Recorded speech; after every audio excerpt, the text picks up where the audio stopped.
Kun miidiyaa Kiiloleedha. Harki mootummaan nagaaf diriirsee ammayyuu hin dachaane. Miseensonni ABO shanii yeroo irraa gara yerootti akka harka kennachaa jiran odeeffannee jirra. Kanumaan kan wal qabatee torbanoota kana keessaa miseensonni hedduunis harka kennachaa jiraachuu argineerra. Godina Wallagga Bahaa aanaa Sibuu Siriitti miseensonni 33 waamicha mootummaa fi hawaasaa dhagahuun harka kennataniiru. Akkasumas aanaa Gudayyaa Biilaatti miseensonni 520 meeshaa guutuu waliin harka kennatanii jiru. Olaantummaa seeraa mirkaneessuuf tarkaanfiin fudhatamaa jirus kan cimeetti fufuu ta'uu fi karaa nagaa filachuun akka hawaasatti makaman uummanni naannichaa abdii guddoo qabas oduun jettu dhaga'amteetti. Harka mootummaan nagaaf diriirsee ammayyuu hin dachaane. Mootummaan naannoo Oromiyaa hidhattoota waamicha nagaa fudhachuun galaa jiranii fi qaamolee milkaa'ina kanaaf gumaachan maraaf dinqisiifannaa fi kabaja olaanaa kan qabu ta'uu ibseera. Humnoota qalbii jijjiirratanii gara nagaatti dhufaa jiraniifis mootummaan jiruu fi jireenyatti akka deebi'an haalota barbaachisoo ta'an hundaa mijeessuun hojii deebisanii dhaabuu eegalee karaa hiikoo qabuun cimsee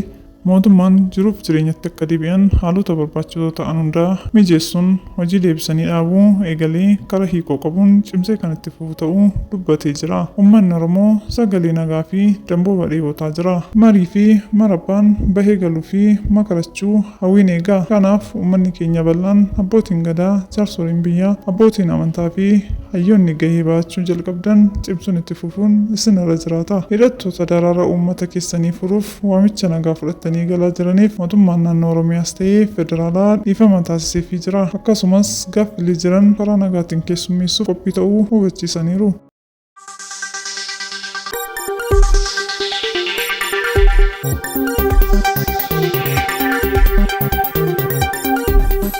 Oduu biroon naannoo Amaaraa bakkeewwan garaa garaatti hiriirri deeggarsa jijjiiramaa tumsuuf bahamee uummatni naannoo sanaa finxaaliyyii nagaa isaanii booressaa jiruu fi of keessaa baasuun deeggarsa badhaadhinaa Itoophiyaaf qaban agarsiisaa jiru. Uummatichi gahee isaa bahachuun kanneen diiguuf adeeman irratti tarkaanfii fudhatamuu akka qabus ibsanii jiru. Jijjiirama dhufee sadarkaa olaanaan gahuuf hooggansa jijjiiramaa waliin dhaabbannas jedhanii jiru. Kana malee shororkeessitoonni karaa seer-malee nagaa biyyaa booressan akka kennachaa jiraachuus dhagahameera. Jaallatamtootaa fi dhaggeeffattoota maatiiwwan keenyaa qophii guyyaa har'aa asumaan goolabnaa yeroo gaarii qabaadhaa.